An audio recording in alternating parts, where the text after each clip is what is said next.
Hi everyone, I hope all is well. My name is Ashanti and welcome to Uniquely Ashanti's Corner.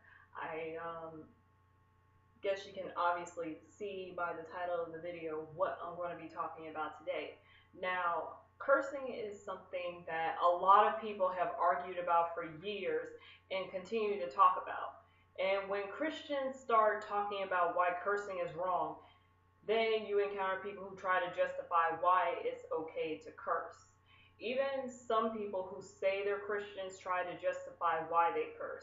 And for this video, I decided to take on a different approach to this topic. I'm going to discuss 6 arguments people use to justify cursing and talk about it briefly. I'm sure there are many more arguments than that out there, but I'm just addressing the most common ones. So let's get started. Number 1, these words are used in the Bible, so they can't be bad. God won't condemn me for using them. Well, this argument is true to a certain extent. For instance, the most common word we hear in our society is hell. And in the biblical sense, we understand this as the place that we want to avoid at all costs because your soul will forever burn for all eternity. Jesus Christ has used the word hell more than anyone else has. But like my father has always said, man loves to twist things around and make things vulgar. Okay? Our society uses the words in the Bible out of context, and simply saying it's in the Bible is not a good enough excuse. You don't see anywhere in the Bible Jesus using the phrases, what the H is going on here, oh H, no, you're paying the A word, I know D word well, that you didn't just do that, and so on.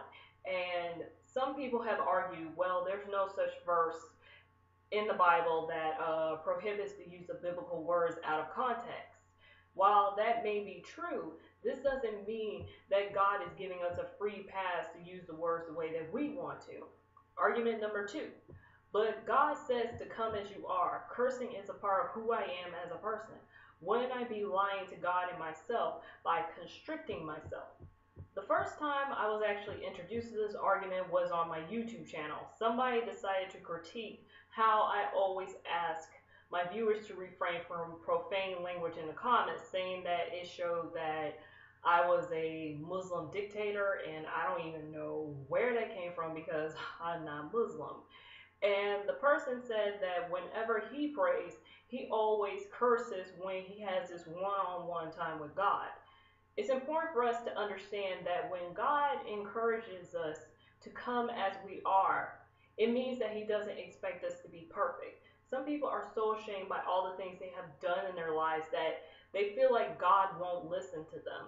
It's not too late to change your ways, and you have to remember that God will always love you. He loves the sinner, He just hates the sin. Um, Argument number 3. I have been going through a lot lately, so I'm sure God understands why I'm doing it. Yes, God does understand what you're going through, and Christians do make mistakes in their lives. There's no such thing as a perfect Christian. Um, Many of us have said uh, or done something negative as a result of our emotions. However, that doesn't mean that God condones the type of language that you're using. In life, people do try to provoke us to do many things because they want to see you doing something outside of your character. You cannot allow yourself to stoop down to their level. I have heard many people say, I love Jesus, but I will curse you out if necessary. This makes no sense at all. And if you love Jesus, you would make it a goal to not allow that vulgar language to come out of your mouth. You have to ask God to help you with taming your tongue. This may be a challenge for you, but it's not something that's impossible. You have to have faith. Argument number 4. It depends on the way that you use it. If I'm not cursing someone out, then it's fine. I have heard this argument a few times before, and it really doesn't make any sense to me whatsoever. Cursing is cursing. That's it. Whether you're doing it out of anger or you're using it while having a calm and casual conversation with someone. Don't believe me? Check out these verses from the King James Version of the Bible, which are Ephesians 4:29, Ephesians 5:4, James 3:10, and 2 Timothy 2:16.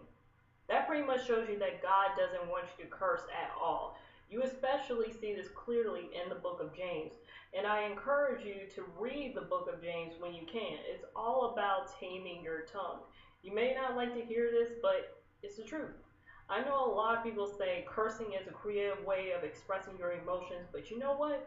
There are plenty of adjectives that can be used instead. Argument number 5.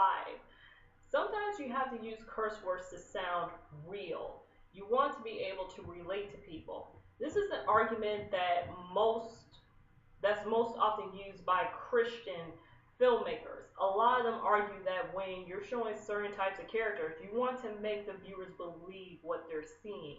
Despite popular belief, you can make characters believable without resorting to curse words. Again, I say research some good adjectives. I know you'll find some good ones. Another argument that I have heard filmmakers use is, well, the actors aren't really cursing themselves. It's the characters that are cursing. It's just like when an actor pretends to be a troubled alcoholic, but in reality, they have never drank before and never will. Now, you can't even compare these two, because if an actor is pretending to be an alcoholic, there's either no liquor in the bottles, in other words, they're pretending there's something in it, and if you see them drinking some type of liquid, it's most likely not alcohol, it's some other type of liquid that looks like the real thing. Understand?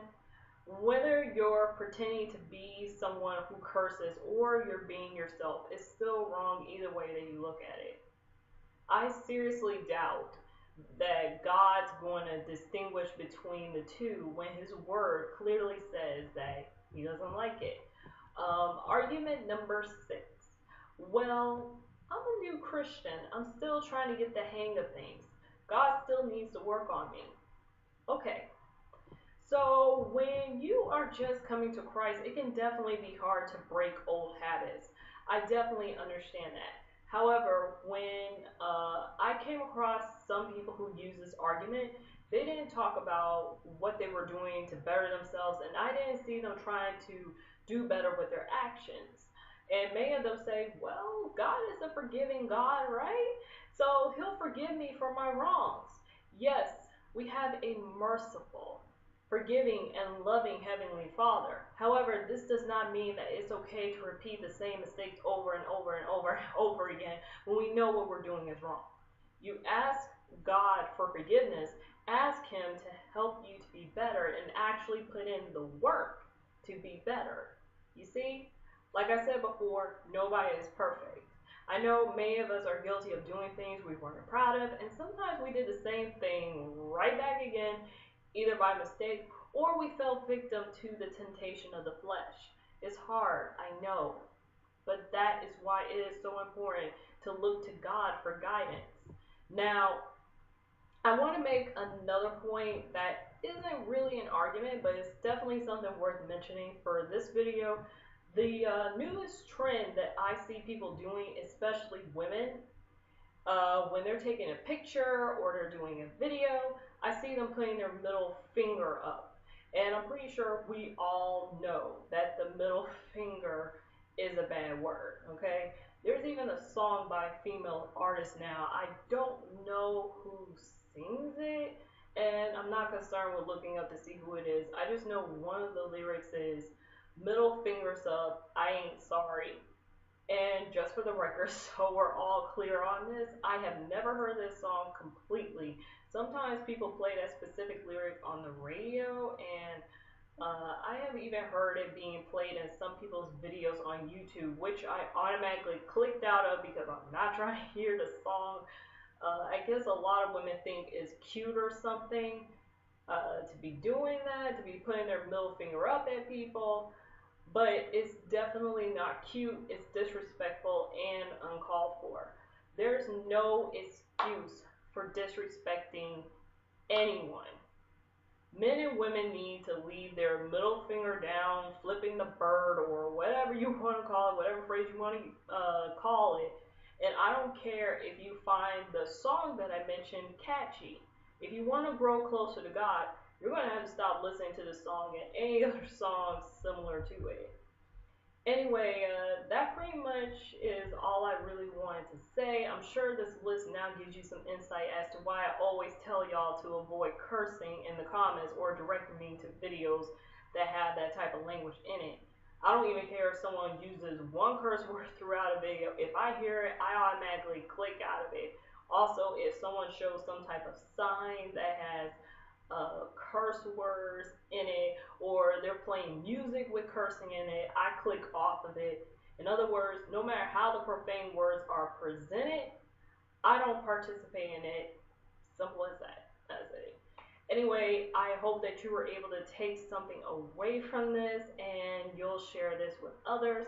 Feel free to leave your thoughts down below, and please remember to be respectful in the comments down below, even if you disagree with anything that I just said. God bless each and every single one of you, and have a great day.